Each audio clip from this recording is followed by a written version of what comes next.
Ici pour chercher le poisson. Donc je suis avec Amadou que j'ai rencontré ici. Alors on fait attention, on doit tenir l'espace, tu sais, par rapport au corona. On ne doit pas se contaminer, mais on va faire attention. Amadou, ça va, tu vas bien? Ça va bien, oui. Amadou, juste, dis-moi toi ton ressenti ici par rapport au corona. Comment tu le vis? Comment ça se passe pour toi? Bon, pour l'instant, c'est très difficile. Nous, les gens qui travaillent dans le secteur touristique, et à partir du jour que le ministre du Tourisme et des Transports aériens a parlé qu'on devait fermer les transports aériens et les frontières, c'est le jour que nous, on commence à sentir qu'au niveau de la plus grande station balnéaire du Sénégal, Saly Portudal, et qu'on a ressenti que le tourisme va être handicapé par le coronavirus. Et c'est un handicap qui va jouer tous les secteurs touristiques, les gens qui sont dans l'informel et dans le formel. Toi, ton job, c'est quoi par exemple concrètement? Qu'est-ce que tu fais toi ici? Moi, Amadou Sadio, sur mon page Facebook, c'est Amadou Jetski Quad Excursion. Je fais hébergement, les transferts et les excursions et les circuits dans tout le Sénégal. Donne ton numéro de téléphone, comme ça les gens pourront te contacter directement. C'est 77 594 89 79. D'accord. Voilà, c'est vrai. Et on va donner à ton collègue. Assalamu alaikum. Maaleykum salam. Notoudou? Djibi. D'accord. Et tu fais quoi dans la vie? La pêche. Alors donne ton numéro de téléphone. 77 219 86 54. D'accord. Donc les gens, ils peuvent venir ici, te contacter et acheter du poisson directement. Ouais, directement aussi, chez nous, tu équipes les bateaux aussi. D'accord. Les bateaux, on fait la balade, la pêche, tout ça. Bon bah super. Bah écoutez, je vous remercie les gars. Diredief. Voilà, bah écoutez, chose promise, chose due, puisque je m'étais engagé auprès de certains abonnés via la page Facebook du groupe à faire un petit tournage du côté de la mer, justement de la plage, pour que voilà, ça vous change des idées, parce que je sais que nombreux, les personnes qui sont confinées et qu'au bout d'un moment, ça commence à devenir sérieusement pesant, c'est pas facile à gérer nerveusement, donc voilà, donc je vous donne un petit peu de l'air frais, l'air iodé de la mer. Donc profitez-en et je suis de tout cœur avec vous. Je rappelle qu'ici au Sénégal, nous sommes en semi-confinement, donc avec un état d'urgence qui est décrété, qui a été décrété il y a maintenant une dizaine de jours, quelque chose comme ça, moins d'une dizaine de jours, et avec un couvre-feu de 20h à 8h. Alors l'état d'urgence fait qu'aujourd'hui, donc c'est la fête nationale ici au Sénégal. Le Sénégal fête ses 60 ans d'indépendance, mais en raison de l'état d'urgence, effectivement, les cérémonies seront réduites au strict minimum. Il n'y aura pas de défilé militaire, il n'y aura pas de fête, etc. C'est vraiment uniquement des réunions protocolaires, enfin le strict minimum. En tout cas, en ce jour de fête nationale, donc bonne fête à toi Sénégal pour tes 60 ans d'indépendance. Alors, en raison du fait que je suis vers le bord de plage, il risque d'y avoir un peu de vent, donc je vais parler beaucoup plus fort. Ne m'en tenez pas rigueur au niveau du son, j'essaye de faire avec les moyens du bord. Là, pour les gens qui connaissent, donc je suis sur la plage à hauteur de Paradis, entre Paradis et la résidence Safari Village.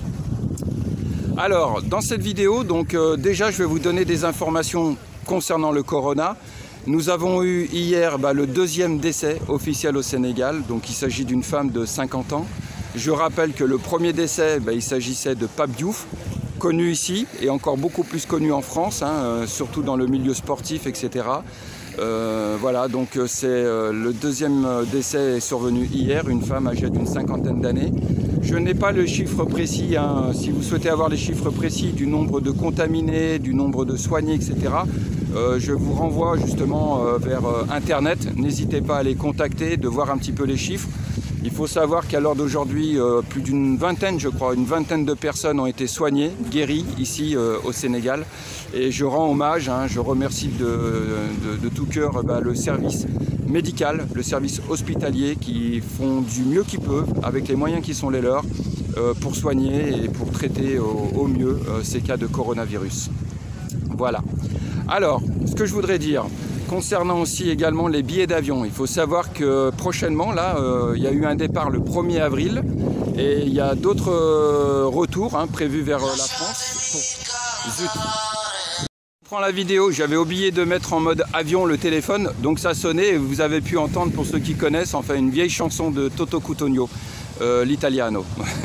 J'aime beaucoup et je l'ai mise en sonnerie donc de téléphone. Donc excusez-moi pour ça. D'habitude, j'oublie jamais de mettre en mode avion, mais là j'ai oublié.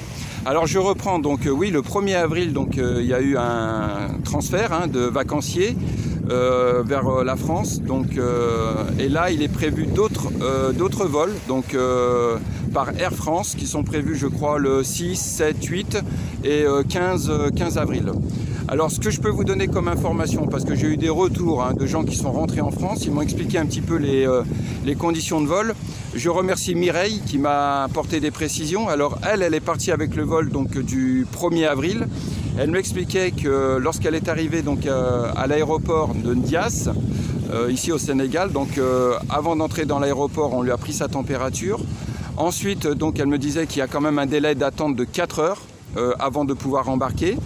Elle m'expliquait qu'il est préférable d'avoir un masque parce qu'au moment de l'enregistrement, en fait, elle me disait que les gens sont quand même assez proches les uns des autres. Donc elle conseille aux gens qui sont sur le point de partir de prendre avec eux des masques pour pouvoir les mettre durant ces moments-là. Et ensuite, elle m'expliquait que ceux qui détiennent un billet aller-retour Air France sont prioritaires. Donc c'est eux qui embarquent en premier et ensuite viennent les autres. Ensuite, elle m'expliquait que lorsque vous arrivez à Paris, en fait, on va vous délivrer une attestation de retour à domicile avec le cachet de l'aéroport de Paris. Donc, c'est à votre arrivée donc à Paris que vous aurez cette autorisation et qui vous permettra justement de pouvoir regagner votre domicile en France. Dernier point, elle me disait que les billets d'avion oscillent autour des 600 €. Alors 600 €, c'est vrai que ça peut paraître élevé encore parce que normalement le prix moyen d'un aller-retour entre le Sénégal et la France, un aller-retour, c'est autour des 450-500 €. Mais je rappelle quand même, c'est que ces gros transporteurs qui peuvent prendre 500 passagers viennent à vide. C'est-à-dire qu'ils viennent à vide pour ramener du monde. Donc l'aller en fait n'est pas du tout rentable pour eux. Donc je trouve que pour 600 €, effectivement, c'est correct. Et effectivement, les autorités diplomatiques françaises ont fait du mieux qu'ils pouvaient justement pour mettre la pression sur les compagnies aériennes pour que ces derniers diminuent leurs tarifs. Car je rappelle qu'au début, effectivement, les tarifs étaient bien plus élevés que ça. On était autour des 1500 €.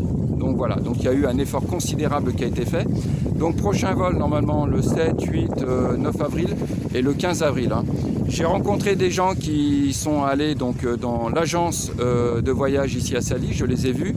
Ils m'expliquaient que les agences de voyage ne délivrent plus de billets d'avion. Seul Air France peut délivrer des billets d'avion. Donc ils viennent pour se faire enregistrer, qu'ils peuvent régler, lorsqu'ils ont la confirmation, ils peuvent régler leurs billets par carte bancaire, cela ne pose aucun problème. Voilà un petit peu les informations que je pouvais vous donner cette semaine concernant le coronavirus ici au Sénégal. Voilà, dans la deuxième partie, tout de suite après l'introduction, je parlerai d'un sujet complètement différent. Je parlerai de toutes ces vidéos qui circulent sur le net, qui parlent de l'Afrique, qui parlent du vaccin, des traitements, des complots, etc. Je vous ferai part un peu de ma colère, de mon mécontentement et je vous expliquerai tout ça.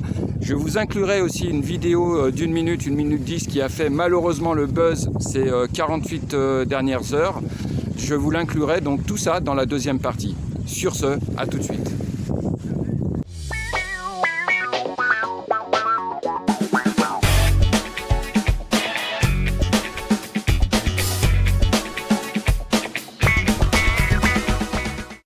Si je peux être provocateur, est-ce qu'on ne devrait pas faire cette étude en Afrique, où il n'y a pas de masque, pas de traitement, pas de réanimation, un peu comme c'est fait d'ailleurs pour certaines études dans le sida, où chez les prostituées, on essaye des choses parce qu'on sait elles sont hautement exposées et elles se protègent pas. Qu'est-ce que vous en pensez?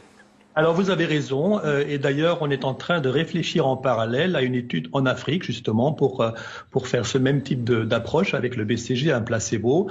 Je pense qu'il y a un appel d'offres qui est sorti, il va sortir, et je pense qu'on va en effet sérieusement réfléchir à ça aussi. Ça n'empêche pas qu'en parallèle on puisse réfléchir à une étude aussi en Europe et en Australie. Bien sûr. Merci en tout cas, professeur Loche. Résultat quand? Parce qu'on est tous très impatients de connaître tous les résultats de tous les tests et toutes les expérimentations. Alors ça, évidemment, c'est une bonne question. Ça dépend d'un certain nombre de choses. D'abord, la vitesse avec laquelle on peut mettre en place l'étude, la vitesse avec laquelle on peut avoir suffisamment de personnes à inclure dans l'étude. Me voilà donc pour la seconde partie donc de cette vidéo. Alors comme il y a du vent, je me suis abrité derrière des bateaux. Et d'ailleurs, franchement, le cadre est vraiment, c'est vraiment joli en ce samedi matin. Alors derrière moi, le drapeau sénégalais. Donc, en ce jour de fête nationale, voilà, il tombe à pic. Et puis un peu plus loin, on a le drapeau français. Voilà, il est là. Et je trouve que c'est un beau symbole, voilà, de l'amitié franco-sénégalaise. Parce que malgré les aléas des actualités, malgré tout ce qu'on peut entendre, je reste persuadé en mon fort intérieur que le Sénégal et la France resteront des pays liés par leur histoire commune, par les nombreux métissages entre les deux pays, et puis voilà, par nos affinités, je dirais, culturelles, diplomatiques, etc. Voilà, donc ça c'était un petit peu le clin d'œil que je voulais, voilà. Vous voyez les deux drapeaux qui flottent derrière moi. Alors, dans cette vidéo, en fait dans cette deuxième partie de vidéo, ce que je voudrais parler, c'est que je vous ai inclus cette fameuse vidéo, cet extrait de vidéo qui dure 1 minute 15, cet échange entre les deux médecins. J'ai voulu l'inclure parce que je veux que les gens soient bien conscients que ce genre de vidéo, alors c'est un extrait de vidéo, c'est-à-dire que ça ne reflète pas l'intégralité de l'émission. Et effectivement, quand vous voyez que ce bout de vidéo, c'est choquant, c'est irrespectueux. Je suis sûr et certain que le docteur qui pose la question, il sait très bien qu'il va choquer et qu'il va le provoquer, mais il le fait quand même. Voilà, en proposant, en disant est-ce qu'il est possible de faire des essais en Afrique, là-bas, là où il n'y a pas de masque, où il n'y a pas de chambre de réanimation, etc. Déjà, c'est faux. Il ne sait pas de quoi il parle. Et surtout en comparant ça avec un essai, des essais qui avaient été faits sur les prostituées. Donc, je veux dire, voilà, c'est totalement irrespectueux et il n'avait pas à dire ça. Déjà, ça ne se fait pas. Et deuxièmement, ce qu'il n'est pas conscient, c'est de l'impact négatif que cela engendre ici. Parce que moi, je suis sur place, je peux en parler. Et je peux vous dire que ce genre d'informations, ce genre de vidéos, ça s'échange sur les réseaux sociaux. Les jeunes ici, la jeunesse africaine s'échange ce genre de choses. Et ça ne fait qu'accentuer, ça ne fait qu'amplifier le phénomène de rejet de la France, le phénomène de colère, le phénomène d'un sentiment anti-français qui se développe, voire d'une haine. Je l'ai déjà dit à travers mes vidéos, je l'ai déjà dit, la France, malheureusement, par des sujets assez divers sur le plan économique et politique, fait qu'à l'heure d'aujourd'hui, une partie de la population, ici au Sénégal, mais ailleurs dans d'autres pays, rejette la France. Et ça, il faut le dire, il n'y a pas à s'en cacher, et ça ne sert à rien de tenir une langue de bois, c'est une réalité. Mais alors si en plus viennent s'ajouter là-dessus ces vidéos, je dirais ces vidéos de merde, ça ne peut qu'amplifier le phénomène. Alors, ce que je voudrais dire, c'est que depuis qu'il y a eu cet extrait, l'INSERM, puisqu'il s'agissait de ça, l'Institut de recherche médicale, c'était ça, ils ont démenti, ou du moins ils ont expliqué qu'un essai en Afrique pouvait être envisagé, mais qu'en parallèle, un essai en Europe serait proposé, ainsi qu'en Australie. Mais ce que les Africains disent, c'est ça, c'est qu'à l'heure d'aujourd'hui, le pic, c'est en Europe, c'est pas en Afrique. Le pic de la pandémie, c'est en Europe actuellement, bientôt peut-être aux États-Unis, en Amérique du Nord, mais pas en Afrique. Donc arrêtez de parler de l'Afrique par rapport au corona, arrêtez de vous étonner qu'il y ait aussi peu de morts ici, etc. Parce que la manière dont vous en parlez, là-bas, peut-être que vous en parlez de bonne foi, mais la manière dont c'est perçu ici, à travers les médias, à travers la distance, c'est déformé. On a l'impression parfois, et c'est vrai, je suis le premier, quand j'écoute certains témoignages de gens en Europe, j'ai presque l'impression, on dirait qu'ils souhaitent que la pandémie se développe ici en Afrique de manière incontrôlée avec des millions de morts. Puisque je parle de millions de morts, c'est ce que parlait dernièrement le secrétaire général de l'ONU en disant attention, des millions de morts vont bientôt, ça va bientôt être la situation en Afrique. Mais arrêtez, je dirais, de pronostiquer des scénarios les plus sombres, les plus pessimistes. À l'heure d'aujourd'hui, ici au Sénégal, nous avons 2 morts. Le deuxième mort, c'est hier, une femme d'une 50aine d'années. Mais il faut savoir qu'à côté de ça, des cas sont traités et guéris, que les services médicaux sénégalais ont opté pour pas la solution, mais la thérapie proposée par le docteur Raoul. Voilà, donc ils essayent d'aller de l'avant, d'être combatifs, d'être optimistes. Ils savent que leurs moyens sont limités, mais en attendant, ils font du mieux qu'ils peuvent. Mais arrêtez de tenir des langages pessimistes, négatifs en Europe, etc. Parce que ici, je vous dis bien, c'est partagé et surtout ça amplifie. C'est contre-productif, ça amplifie ce sentiment de colère. Donc ça, c'est le premier point que je voulais dire.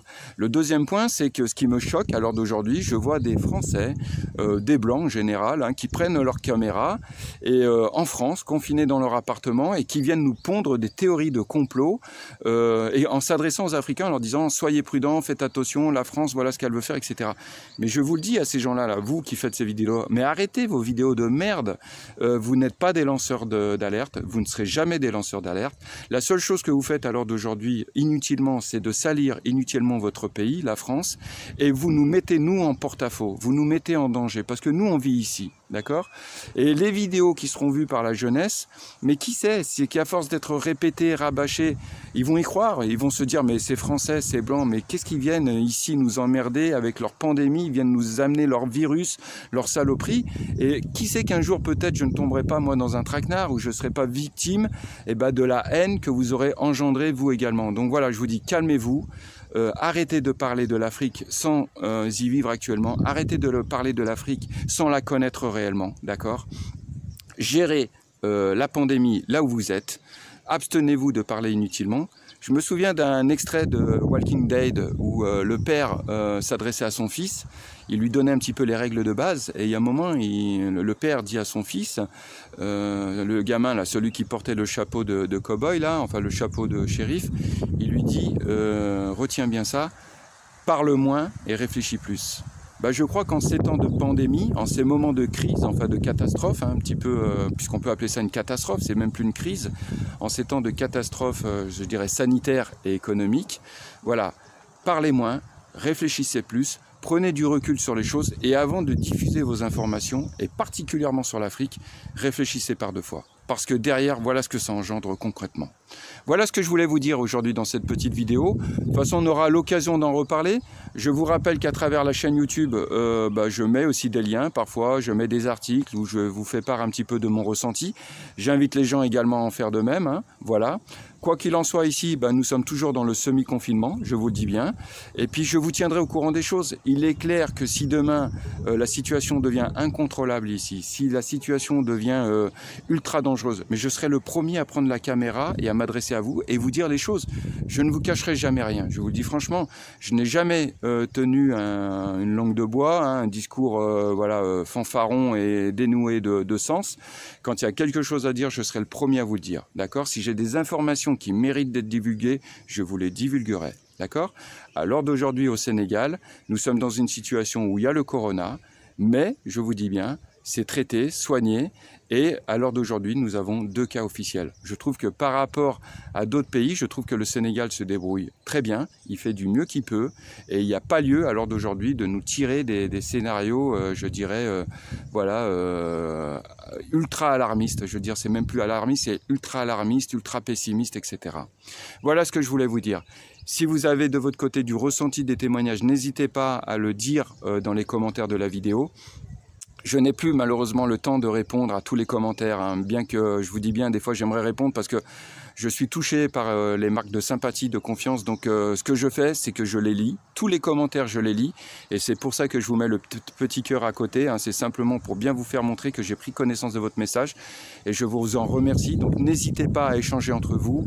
Et quoi qu'il en soit, à chacun d'entre vous, que vous soyez ici, confiné en Europe ou ailleurs, prenez soin de vous et continuez et surtout gardez le moral. Et souvenez-vous de la règle. Voilà, parler moins, réfléchir plus. À très bientôt. Ciao.